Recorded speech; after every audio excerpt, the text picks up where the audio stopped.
General Mark Milley, former chairman of the Joint Chiefs. At 11:47 p.m. on October 23, 2024, Hezbollah rockets killed 89 American soldiers at a joint Israeli-US base in northern Israel. President Biden called me directly, "General, we're not spectators anymore. I'm authorizing immediate military action against Hezbollah in Lebanon."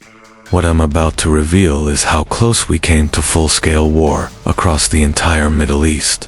The attack that would drag America into the most dangerous Middle East conflict since 1973 came during what intelligence services had warned was Hezbollah's day of reckoning, a coordinated assault designed to overwhelm Israeli defenses and demonstrate Iranian proxy power to the entire region. The 89 American soldiers who died were part of the Iron Dome Technical Support Unit, stationed at the Kiryat Shmona base, just 3 miles from the Lebanese border, working alongside Israeli forces to maintain the missile defense systems protecting northern Israel. The intelligence briefing I received at 11:52 p.m. was unlike anything in my 4 decades of military service. The Hezbollah barrage wasn't a random escalation or defensive response to Israeli operations. It was the opening phase of what Iranian military planners called Operation Galilee Storm, a comprehensive assault designed to overrun northern Israel and draw American forces into direct combat with Iran's most powerful proxy army. The scale of the attack revealed months of meticulous planning and coordination with Tehran. Over 1,200 rockets and missiles had struck targets across northern Israel in a 3-hour period, including precision-guided munitions that hit the exact buildings where American personnel were stationed. Intelligence intercepts confirmed that Hezbollah had been tracking American positions for weeks, deliberately targeting U.S. forces to trigger the international escalation that Iran believed would drive America out of the Middle East. The casualties among American personnel were devastating and clearly intentional. The 89 soldiers killed included specialized technicians whose expertise was critical to Israel's missile defense capabilities, intelligence analysts who had been tracking Hezbollah positions, and communication specialists maintaining secure links between American and Israeli commands. Hezbollah had essentially decapitated American technical support for Israeli operations while ensuring maximum psychological impact on U.S. decision-makers. President Biden's reaction when I called him at 11:51 p.m. was immediate and unequivocal. "General," his voice carried the weight of 8 decades of American Middle East involvement. 89 American soldiers are dead because we tried to stay out of this fight. That ends tonight. I want Hezbollah to understand that attacking Americans means war with America. The National Security Council emergency meeting that convened at 1:30 a.m. was conducted with the knowledge that every minute of delay allowed Hezbollah to prepare for American retaliation. The intelligence picture was clear and terrifying. Iran had orchestrated the attack on American forces specifically to trigger U.S. military intervention, believing that direct confrontation with America would unite the Muslim world against Western influence in the Middle East. The operational challenge was unprecedented in modern American military history. Hezbollah possessed over 150,000 rockets and missiles, making it more heavily armed than most national armies. The organization had spent 18 years since the 2006 war with Israel building tunnel networks, bunker systems, and weapons storage facilities that could withstand sustained military assault. Any American military response would face defenses designed specifically to counter superior Western technology and firepower. Secretary of State Blinken argued for diplomatic intervention, suggesting that UN mediation might prevent regional escalation. CIA Director Burns presented intelligence showing that Iran's Revolutionary Guard had embedded advisors with Hezbollah units, meaning American strikes against Hezbollah would likely kill Iranian military personnel and risk direct war with Tehran. Defense Secretary Austin warned that meaningful military action against Hezbollah would require capabilities currently deployed to support Ukraine and Taiwan contingencies. But the intelligence that changed everything came from Israeli Prime Minister Netanyahu's emergency communication at 2:17 a.m. Israeli forces had captured Hezbollah communications, indicating that the attack on American personnel was only the first phase of a coordinated campaign. Phase 2 would target American bases throughout the region, while Phase 3 would involve direct Iranian military intervention, if American retaliation exceeded predetermined thresholds. The operational planning for American military response required assets from across the global force structure. The challenge wasn't just defeating Hezbollah, it was doing so without triggering the broader regional war that Iran was trying to provoke. American forces would need to demonstrate overwhelming superiority while maintaining precise control over escalation dynamics that could spiral into conflict, involving multiple nations and millions of civilians. The first military option was limited: precision strikes against Hezbollah leadership and weapons facilities, designed to degrade terrorist capabilities while avoiding civilian casualties that might inflame regional opinion. The second option involved coordinated air and naval bombardment of Hezbollah infrastructure throughout Lebanon, essentially repeating Israel's 2006 campaign, but with American capabilities. The third option was direct ground intervention, alongside Israeli forces, accepting the risk of prolonged occupation and guerrilla warfare. Admiral John Richardson presented the naval capabilities immediately available for Lebanese operations. The USS Gerald R. Ford Carrier Strike Group was positioned in the eastern Mediterranean with 90 combat aircraft ready for immediate action. 3 guided missile destroyers and 2 attack submarines could provide precision strike capabilities against targets throughout Lebanon. American firepower sufficient to devastate Hezbollah. Infrastructure was already in position, but the breakthrough in operational planning came from an unexpected source. Lebanese government sources, desperate to prevent their country from becoming a battlefield, had been providing intelligence on Hezbollah positions and movements. The Lebanese military, while officially neutral, was secretly coordinating with American intelligence to minimize civilian casualties and preserve what remained of Lebanese state authority.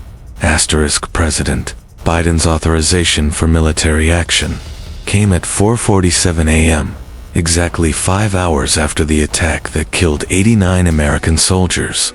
"General Milley," he said, his voice carrying the determination of a commander-in-chief who had concluded that American restraint was being interpreted as weakness. "I'm authorizing Operation Cedar Storm. I want Hezbollah to understand that attacking Americans has consequences they didn't anticipate."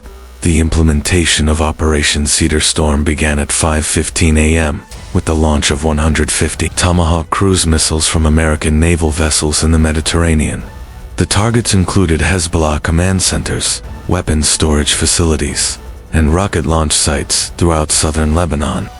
The missile barrage represented the largest American military action in Lebanon since the 1980s and demonstrated capabilities that Hezbollah had underestimated.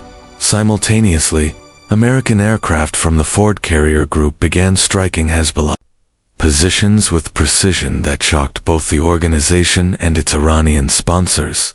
F-A-18 Super Hornets and F-35C Lightning II fighters delivered guided munitions against targets that intelligence sources had identified as critical to Hezbollah's military operations.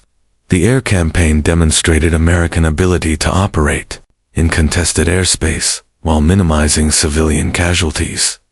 The first phase of Cedar Storm achieved tactical success that exceeded operational projections. Over 200 Hezbollah positions were destroyed or severely damaged within 6 hours of the American response beginning. Intelligence intercepts indicated that Hezbollah leadership was shocked by the speed and precision of American retaliation, having expected diplomatic protests rather than immediate military action. But Hezbollah's response revealed the organization's sophisticated understanding of regional escalation dynamics. At 7:33 a.m., Hezbollah launched coordinated rocket attacks against American bases in Jordan, Syria, and Iraq, attempting to spread American forces across multiple fronts while demonstrating that the organization possessed regional strike capabilities. The attacks killed 23 more American personnel, while forcing U.S. commanders to defend assets across the entire Middle East. The Iranian dimension of the crisis became explicit at 9:47 a.m., when Revolutionary Guard naval forces began harassing American vessels in the Persian Gulf. Iranian fast boats approached USS Arleigh within weapons range, while Iranian aircraft tested American air defenses throughout the region. Tehran was demonstrating that escalation against Hezbollah would trigger broader confrontation with Iran itself. The regional spillover that American planners had tried to prevent began materializing within 12 hours of Cedar Storm's launch. Syrian government forces, encouraged by Iranian advisors, began shelling Israeli positions in the Golan Heights. Hezbollah allies in Iraq launched rocket attacks against American bases, while Palestinian groups in Gaza increased rocket fire against Israeli cities. The localized conflict was becoming the regional war that would reshape Middle East power dynamics. President Biden's decision to escalate rather than de-escalate came at 11:47 a.m., exactly 12 hours after the initial Hezbollah attack. Intelligence indicated that Iranian-backed groups throughout the region were preparing coordinated attacks against American interests, interpreting any sign of restraint as opportunity for further aggression. The president concluded that demonstration of overwhelming force was necessary to prevent broader conflict. The second phase of Operation Cedar Storm began at 12:15 p.m., with direct strikes against Iranian Revolutionary Guard positions in Lebanon. American intelligence had confirmed that Iranian advisors were directing Hezbollah operations, while Iranian weapons specialists were managing sophisticated missile systems. The strikes against Iranian personnel represented a fundamental escalation that brought America and Iran into direct military confrontation. The tactical success of American operations against Hezbollah positions was undeniable. Within 18 hours, American forces had destroyed over 60% of Hezbollah's long-range missile capabilities, while eliminating much of the organization's command structure. The military campaign demonstrated that American precision and firepower could degrade even the most sophisticated terrorist organization when political constraints were removed. But intelligence analysis revealed that military success was creating strategic complications. Hezbollah's losses were being replaced by Iranian Revolutionary Guard units crossing into Lebanon, while weapons destroyed by American strikes were being replaced by emergency shipments from Iranian stockpiles. The organization that America was trying to degrade was being reinforced by its Iranian sponsors at a rate that exceeded American destruction capabilities. The civilian impact of Operation Cedar Storm became a critical factor in regional and international opinion. Despite American precision, over 400 Lebanese civilians had been killed during the first 24 hours of operations. Lebanese government protests, supported by international humanitarian organizations, created pressure for ceasefire that conflicted with military objectives of degrading Hezbollah capabilities. The breakthrough moment in the crisis came at 6:47 p.m., when Israeli Prime Minister Netanyahu communicated directly with President Biden about coordinated ground operations. Israel was prepared to launch large-scale invasion of southern Lebanon, but only with explicit American support and participation. The decision would determine whether Cedar Storm remained a limited counter-terrorism operation or became the full-scale Middle East war that regional powers had been anticipating. The intelligence assessment of ground operations revealed challenges that aerial campaigns could not address. Hezbollah had spent 18 years building underground infrastructure designed to survive sustained bombardment. Tunnel networks extended throughout southern Lebanon, connecting weapons storage sites, command centers, and defensive positions. Eliminating Hezbollah's military capabilities would require ground forces capable of sustained operations in hostile territory. The international pressure for ceasefire intensified as regional allies expressed concern about American military operations. In Lebanon, Jordan's King Abdullah warned that prolonged conflict could destabilize his government, while Egyptian President Sisi indicated that continued escalation might force Egypt to reconsider its peace treaty with Israel. Traditional Arab allies were finding it politically impossible to support American military action that was producing significant civilian casualties.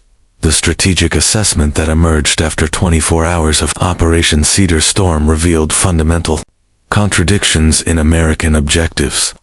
Military success against Hezbollah was creating conditions for broader regional conflict, while demonstrating American capabilities was encouraging Iranian escalation rather than deterrence. The limited operation, designed to respond to attacks on American personnel, was becoming the comprehensive Middle East war that all parties claimed they wanted to avoid.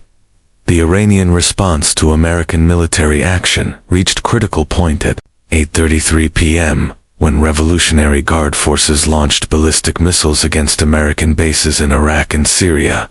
The attacks killed 34 American personnel, while demonstrating Iranian willingness to escalate confrontation with the United States, rather than accept Hezbollah's degradation. Iran had concluded that regional war was preferable to allowing American military success against its primary proxy. The decision point that would determine the scope and duration of Middle East conflict came at 9:47 p.m., when President Biden convened his final National Security Council meeting of the crisis. Intelligence indicated that Iran was preparing for sustained conflict with American forces throughout the region, while Hezbollah remained capable of operations despite significant losses. The limited response to attacks on American personnel had become a broader test of American resolve and Iranian determination. The nuclear dimension of the crisis emerged when Israeli intelligence indicated that Iran was moving nuclear materials to facilities that could be threatened by expanded conflict.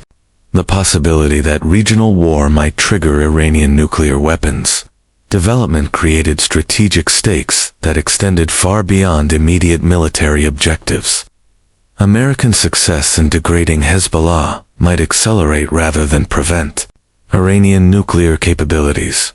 The ceasefire negotiations that began at 10:15 p.m. were conducted while American and Iranian forces remained in active combat across multiple fronts. French President Macron, acting as intermediary, proposed immediate cessation of military operations, followed by international peacekeeping deployment to southern Lebanon. The proposal required American acceptance of Hezbollah's continued existence, in exchange for guarantees against future attacks on American personnel. President Biden's decision to accept limited ceasefire came at 11:47 p.m., exactly 24 hours after the Hezbollah attack that had triggered Operation Cedar Storm. The decision reflected recognition that military success against Hezbollah was creating strategic complications that exceeded the value of continued operations. America had demonstrated its willingness to respond decisively to attacks on its personnel, but prolonged conflict threatened broader regional stability. The immediate aftermath of Cedar Storm revealed casualties that shocked American and regional leadership. Over 150 American personnel had been killed during 24 hours of combat operations, while Hezbollah losses exceeded 2,000 fighters and commanders. Lebanese civilian casualties reached 600, creating humanitarian crises that would influence regional politics for years. Iranian Revolutionary Guard losses of 89 personnel marked the largest direct combat between American and Iranian forces since the 1980s. The intelligence assessment that followed Operation Cedar Storm revealed that both sides had achieved partial objectives while failing to resolve fundamental strategic competition. America had demonstrated capacity for rapid, decisive military action against terrorist organizations, but it also revealed the limitations of military solutions to regional political problems. Iran had succeeded in drawing America into regional conflict while demonstrating the costs of such confrontation. The strategic consequences of the crisis extended throughout the Middle East and beyond. Traditional Arab allies had been forced to choose between supporting American military action and maintaining domestic political stability. Turkey had closed its airspace to American military aircraft, while Saudi Arabia had refused to provide intelligence support for operations against Hezbollah, the regional alliance structure that had supported American Middle East strategy for decades, was fracturing under the pressure of direct American-Iranian confrontation. The technological lessons learned from Operation Cedar Storm influenced American military planning for future Middle East operations. Hezbollah's sophisticated defensive preparations had required sustained operations rather than the quick strikes that American doctrine preferred. Iranian electronic warfare capabilities had disrupted American communications, while Iranian missile accuracy had exceeded intelligence assessments. The brief conflict revealed gaps in American capabilities that would require years to address. The diplomatic revolution that followed the crisis created new realities throughout the Middle East. Lebanon's government, having survived the destruction of much of Hezbollah's military infrastructure, began asserting control over southern regions that had been autonomous for decades. Syria's government, having supported Hezbollah during American operations, faced renewed international isolation and enhanced sanctions. Jordan and Egypt, having avoided direct involvement in the conflict, emerged as crucial mediators for future regional stability. The domestic American impact of Operation Cedar Storm created political dynamics that would influence election outcomes and strategic planning. The swift military response to attacks on American personnel demonstrated presidential resolve, while the limited duration of operations avoided the prolonged conflicts that American voters consistently opposed. The successful degradation of Hezbollah capabilities without broader regional war represented the kind of limited military success that American politics rewarded. The international implications of American military action in Lebanon extended to global strategic competition with China and Russia. Both nations had watched carefully as America demonstrated capabilities for rapid military response while managing escalation dynamics in the world's most volatile region. The operation provided evidence of American military effectiveness, while revealing constraints on American willingness to accept prolonged conflict. The regional realignment that followed Operation Cedar Storm created opportunities and challenges for American Middle East strategy.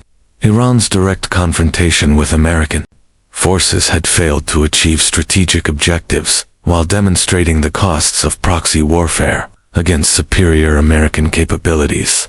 Hezbollah's significant losses had reduced the organization's immediate threat to Israel, while revealing the vulnerability of even sophisticated terrorist organizations to sustained American military pressure.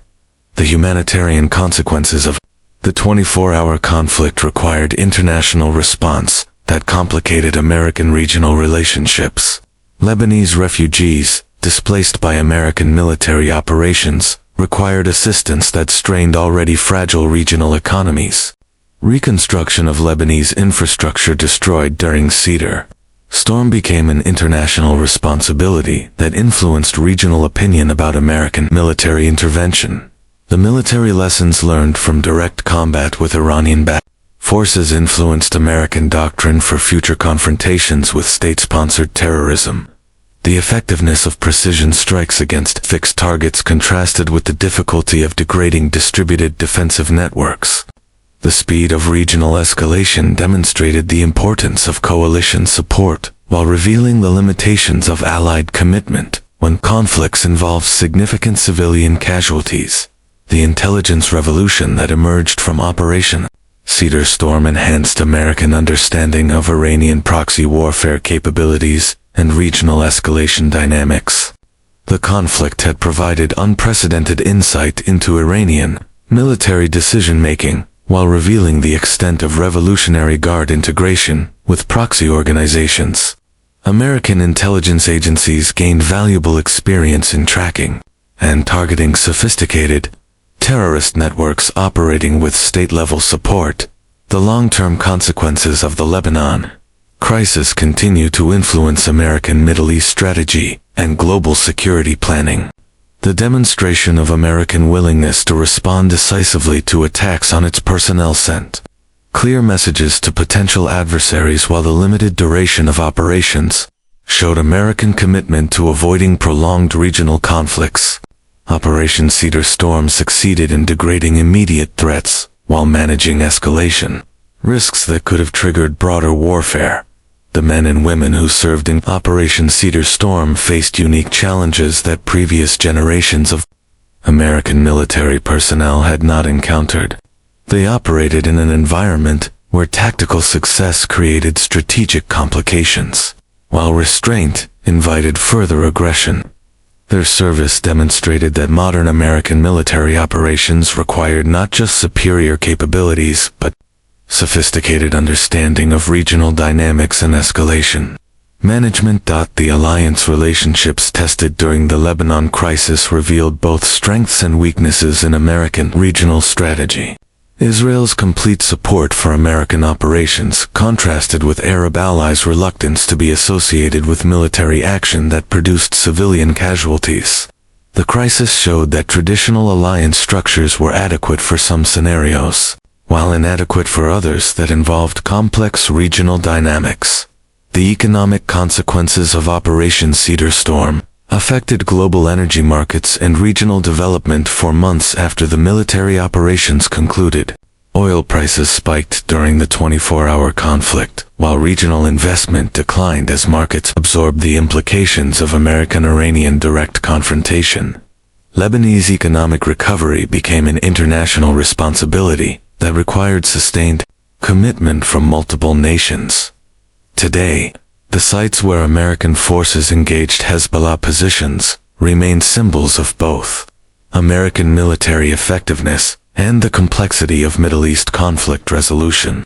The operation that began as response to attacks on American personnel became a demonstration of how tactical military success can create strategic complications that extend far beyond immediate objectives.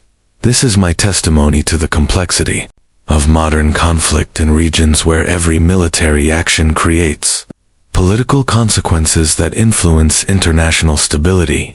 Operation Cedar Storm succeeded in its immediate military objectives while demonstrating the limitations of military solutions to political problems that have regional and global dimensions. The death of 89 American soldiers in Lebanon forced America into military action that revealed both the effectiveness of American military capabilities and the constraints on American strategic options. The operation that followed demonstrated that protecting American personnel sometimes requires accepting risks that extend far beyond immediate military objectives.